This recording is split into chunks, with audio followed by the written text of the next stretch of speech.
Le soir, lorsque l'homme rentra chez lui après le travail, il vit que la nourrice et son fils s'entendaient très bien. Il lui fit de grands compliments, car la nourrice précédente n'avait pas atteint un tel niveau. Ils discutèrent un moment, et Ted, cherchant à la tester, remarqua qu'Ariel ne savait rien de l'université de Boston, qu'elle disait fréquenter. Ariel comprit qu'elle avait failli se trahir et se hâta de prendre congé. Le lendemain, Ariel était en train d'aider pour la préparation d'un dîner lorsque Ted, visiblement agité, vint la voir. Il avait mené une enquête sur elle, car il n'était pas rassuré, et il s'avéra qu'elle n'était pas une étudiante de l'université de Boston.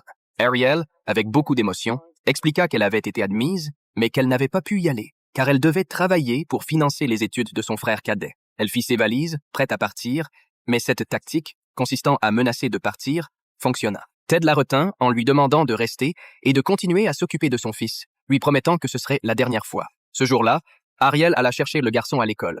En chemin, il se mit à crier qu'il voulait une glace. Ariel refusa, mais Kevin, furieux, se précipita vers le magasin de l'autre côté de la rue, sans prêter attention aux voitures arrivant à toute vitesse. Ariel se jeta sur lui pour le sauver de justesse.